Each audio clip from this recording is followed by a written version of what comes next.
eternal, and Krishna himself gives that knowledge into the heart of the one who's going to produce it.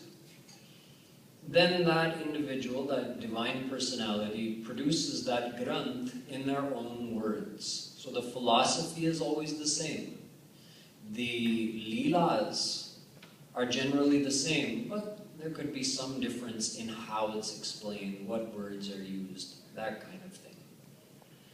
And Vinirgata Granth is only one, that's our Vedas, and that was never produced by anyone, although it is also given by Krishna to Brahma, and then to divine saints on the earth planet. But when they write it, they're not writing it in their own words. It's always exactly the same. So Veda holds a very special place, and thus it is the foundation of all the knowledge of Sanatana Dharma. Whatever all the other scriptures are saying, it's all based on what's in the Vedas. It all has to coordinate with what's in the Vedas. Bhagavatam doesn't say anything that contradicts even a single thing that's written in Vedas. Same with Gita, same with Ramayana. So the Veda is the foundation. However, the Bhagavad is said to be the ripe fruit of the wish-giving tree, wish-yielding tree, which is the Vedas. So it's the essence of Veda, Upanishad, you can say essence of all the scriptures, plus the way it explains the philosophy is also sets it apart.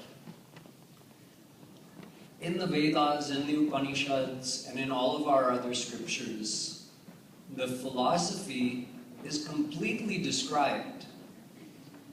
However, the Bhagavatam takes it all together and describes it systematically and in a very understandable way where you can understand this is the supreme thing, these other things lead towards that. For instance, the Upanishads talk a lot about moksha. Gita talks a lot about moksha. But Upanishads also mention about raso vaisaha, God is ras. So that's something more. So there's mention of all of these things. But the Bhagavatam actually really clearly defines the goal for us. Like I told you, Gita says you can get moksha. Bhagavatam says there's 5 kinds of liberation. Sarshti, Samipya, Sarupya, Salokya, and Ekatva. 5 kinds of liberation. We covered that earlier in the week. So you see that whereas others are saying you can get something divine, Bhagavatam is saying there's very specific divine attainments. So you can either get Ekatva Moksha, Ekatva Mukti, when you merge into formless God, or you can get entrance into Mahavishnu's abode, Vaikuntha abode, where the other 4 muktis are related to.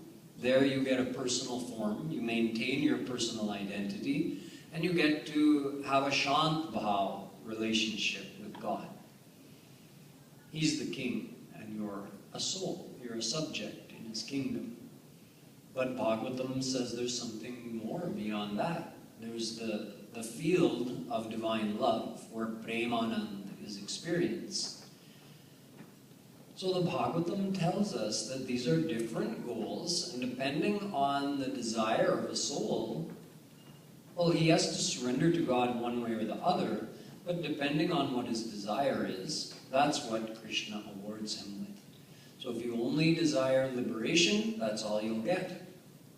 If you desire Premanand, again the question comes, what type of Premanand do you want? Because within Premanand, the bliss of divine love, there are different types of ras. Like you go to a sweet shop, there are dozens of different kinds of sweets you can buy. I don't remember all the names. There are too many to remember. In the divine world, that ras is also of different flavors, you can say. So you have dasya ras. This is also in the field of Premanand. If you love God as a master and you're his servant, you get a certain type of ras which is totally absent in Vaikuntha abode because God is only in his almighty form there.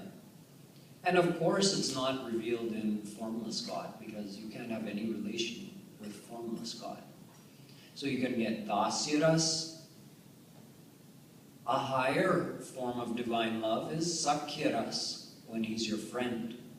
A higher form than that is vatsalya ras, when you love him as your own child. And the highest form of premanand is madhurya ras. When the gopis loved Krishna, they did so with what is called madhurya bhav. So it's all classified like this. And depending, if your desire is for premanand, how do you relate yourself to Krishna? Accordingly, you'll receive that kind of ras in the divine world. You'll get that kind of identity in the divine world, meaning you'll become Krishna's eternal servant, or friend, or mother, or one of the gopis. It depends how you relate yourself to him. Bhagavatam clarifies all of these things.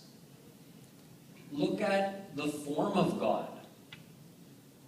We have 18 Puranas. Each Puran gives particular emphasis to a specific form of God. Like you have Shiv Puran. Obviously, Shiv Puran is mostly talking about the supremacy, the greatness of God Shiva. Vishnu Puran tells about the greatness of God Vishnu. So all the forms of God, forms of one single God, are revealed in our Puranas. But how are they interrelated? You have to come to the Bhagavatam to understand that. All the forms are mentioned. Their greatness is extolled all over our scriptures. But how is it interrelated? Bhagavatam tells, in fact, Vedavyasji tells that in one single verse. He reconciles the whole theory of all the different forms of God.